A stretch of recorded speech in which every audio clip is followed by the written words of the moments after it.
In an effort to bring back actually having substance into hardcore, I'm very excited to have this man, Dan Lotsey, from the Boston area, Massachusetts, runs the Outlooks, and he has some fucking awesome things to say for you. So there's no mosh during this session, but if you could, please everybody move the fuck up. He's going to be speaking for, for a little bit, and he's got a bunch of awesome things to say. So come on, you don't need to be, he's actually a pretty attractive guy. So everybody move on up and listen to what he has to say. Give him a round of applause. Guys, before I say anything, listen. Me, Megan, and Chrissy got up at 6 in the morning to drive out here to Massachusetts, and we didn't know what to expect. You guys have been so polite to us. We really, really appreciate that. All you guys from New York, Ohio, Florida, Pennsylvania here. Before I even say anything, please give yourself a huge round of applause, please. You guys are good dudes. I really appreciate being out here. That's my organization, The Outlook. I speak in front of people about 3 times a week. Hardcore shows, punk shows, hip-hop. There have been nights at dance clubs and it was just me and a DJ, and they shut it down at midnight and handed me the mic at Girls Gone Wild bars, and everyone had a beer in their hand but me. I've been up against every crowd you can imagine. The hardcore kids, they're the ones that have always been the best to me. I want you to listen to what I have to say. I'm straight edge vegan, but listen. Check this out. This is for everybody.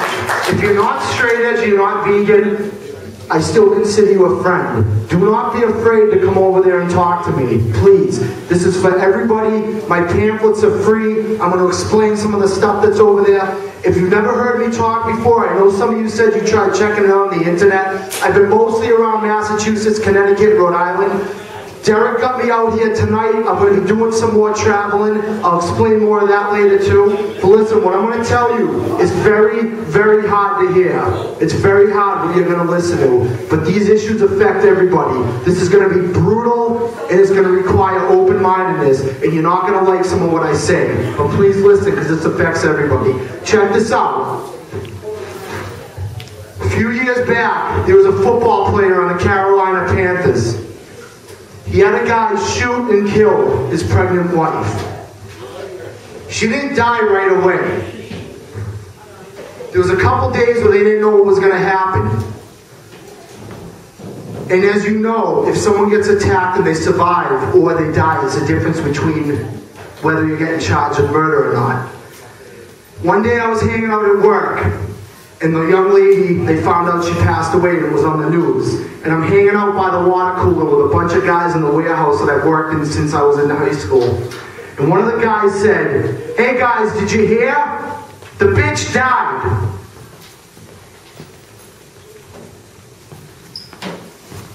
Here's the thing. I'm going to tell you, and you're right, that is fucked up, whoever just said that. You're right, but here's what's more fucked up. All the guys just kind of sat there and giggled, and I was the only one who was bothered by it. The guy who said that was a nice guy. The guy who said that actually has kids. He's got daughters. And everyone around him kind of giggled. This is the problem. That type of behavior is acceptable right now. You say things like that, and you really don't get much of a reaction out of people. I'm going to tell you another story. I had a friend who was going out with a girl who loved him very much. And the reason I'm telling you these stories is because straight edge, when I was growing up, wasn't just about not doing drugs or being into animal rights. It was about looking out for people. It was about looking out for the girls. And check this out. He had this girl that loved him very much. One day I'm hanging out with him at the mall near my area where I was growing up. And he gets off the phone with this girl. And the same thing, hanging out in a room, a bunch of guys. And he's on the phone with his girlfriend. After he hung up the phone, this girl who trusted him, he starts talking about another girl that he was with the other night. And he says, "I fucked her, and then I made that cunt walk home in the rain." The same shit. What do you think the guys did? They all just kind of laughed or whatever. And there I am sitting there, outnumbered again, the only one who think it was kind of fucked up. That happens all the time now. It's okay if you guys sound check. That's going to happen. It's cool. That happens all the time now. Many of you don't even understand what relationships are. Right now, we're in a position where most of the marriages in this country break up. When you get sick of somebody, when you get sick of a girlfriend, you get sick of a husband, you cheat on someone else, you say, fuck them, I'm gonna fuck somebody else. I don't care about my little kids at home. Many of you, your parents did that to you. And I understand that pain. I'll be honest with you, my parents are together still. After many years, but I'm around it all the time. And I see what's happening. Here's the problem with that. I got a friend, and here's another story for you, and this is why we're going to take action. I got a friend that works at a nursery school. They got little 3, 4, and 5-year-old girls at that school. They had a pole going from the ceiling to the floor. They had to remove the pole because the 3-year-old girls were doing stripper dances on the pole.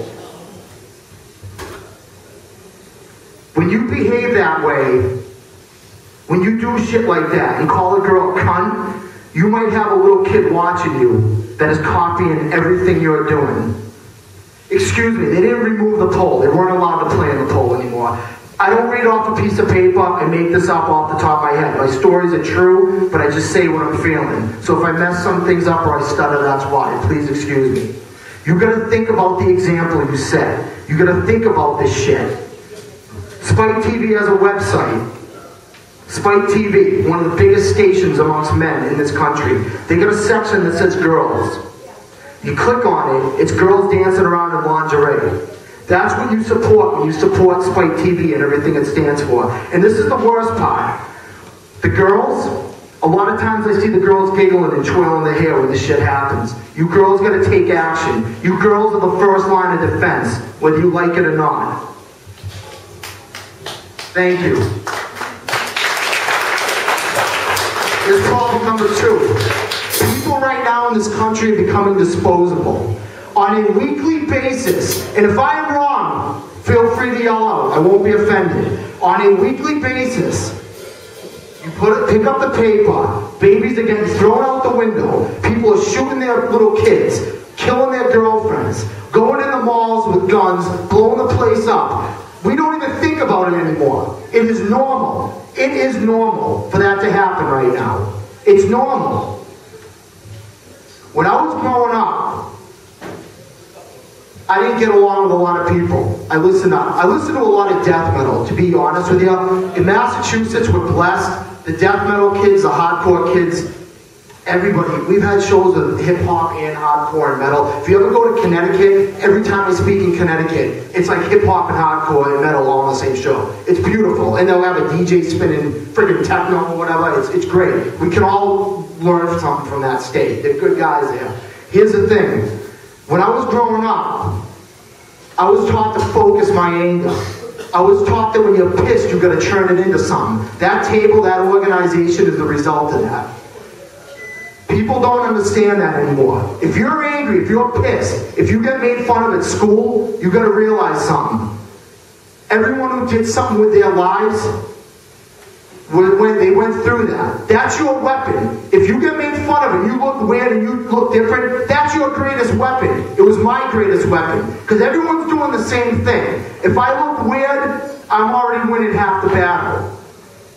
This shit right now, if you're pissed off, you're being called upon. Take action. That's what this music is about. When you're pissed, you take action. You guys get what I'm saying? You gotta do something. Me and Derek were talking before the show about some of the older guys preaching to the younger guys.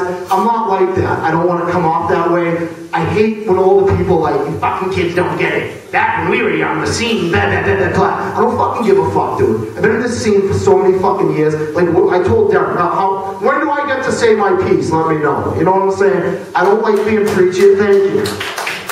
I don't like being preachy, you guys, but you gotta hear what I'm saying. This is a worldwide entity, this music. It's a worldwide entity. It's time to start taking action and doing something. If you're angry, if you're pissed, and you walk into school and you write threats on the walls, or you're bringing in guns, you're not in my way. You're never gonna stop me, because I'm focused, and I'm reading, and I'm turning my mind into a machine. You guys get what I'm saying? Thank you. That's what you guys gotta start doing. Turn your mind into a machine. Listen.